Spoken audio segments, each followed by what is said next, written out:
마음공부 감상담 발표를 해보겠습니다. 제목: 집주인과의 하염없는 주고받음. 사가의 전세가 만기가 되면서 집주인에게 연락이 왔다. 직접 들어와 살 예정이니 나가달라고 한다.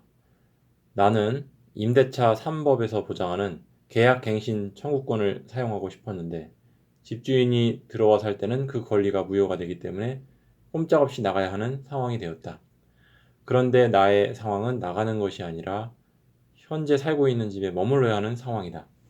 한 동네에서 옮겨봐야 이사 비용 나가고 복비 나가고 손실이 막심하기 때문이다. 그래서 집주인에게 임대보증금을 시세대로 올려주겠노라고 했다. 집주인은 30%나 인상된 임대보증금을 제시한다. 원래 계약갱신 청구권을 사용하면 5%밖에 올리지 못하는 것을 집주인이 들어와 살겠다는 겁박으로 인해 부담스러운 제안을 받아들여야만 한다.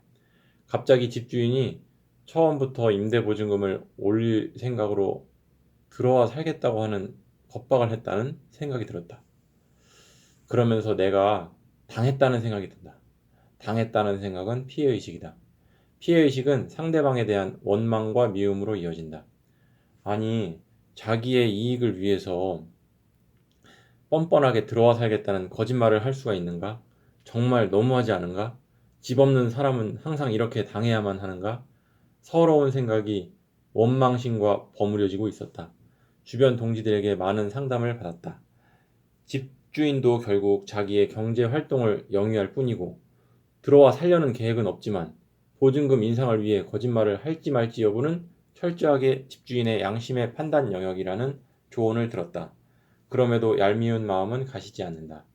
과연 나는 갑의 위치에서 저런 전략을 취할까 싶은 생각이 든다.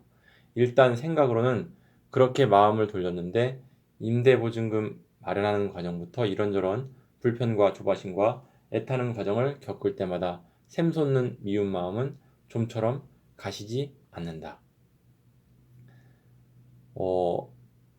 일전에 쓴 원고 내용이고요. 이 내용을 가지고 제가 또 무려 한 10사람 정도에게 감정을 받은 바가 있습니다.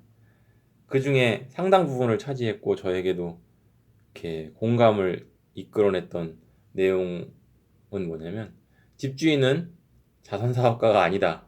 이 내용이 저에게 가장 좀 공감이 됐습니다.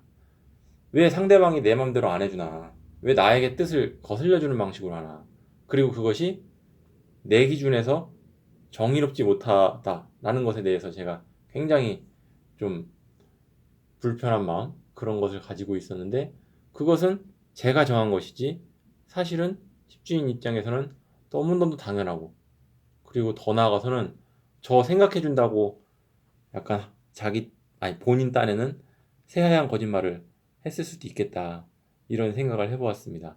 그래서 저는 내 마음을 보지 못하고 미움에 내 마음이 딱 달라붙어서 미운 것만 밉다, 이것이 그대로 내 자신이 되었던 모습을 발견을 했습니다. 그래서 지금 상황은 준비야 어떻게 저떻게 뭐 지인, 친인척 도움 얻어서 준비는 하는 것이고, 그러나 집주인 때문에 이런 일이 발생했다 할 적마다 되새기면서 원망할 것이 아니라 어쨌든 그 뜻을 들어주는 방향으로 지금 이끌어가고 있고, 집주인과도 원만하게 이야기가 되고 있어서 현재 상황을 정리했고요.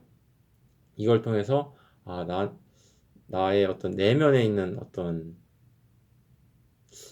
숨겨진 그런 것을 발견한 것 중에 또 하나가 있는데, 그거는 제가 흔히 상대방에게 골탕 먹는다, 상대방의 수에 넘어간다, 상대방의 작전에 휘말린다, 이런 거에 대해서 필요 이상으로 강한 거부감을 갖고 있다는 것을 발견했습니다. 그래서 그것이 어떤 곡절이나 내부 사정을 보지 않고 너는 나를 전라도 말로 하면 둘러먹으려고 했어, 그것으로 상대방을 원망하는 모습이 있었는데 그거 모습을 발견하고 돌렸던 감상 내용 발표드립니다. 이상입니다. 횡성교당 박윤호 교무였습니다.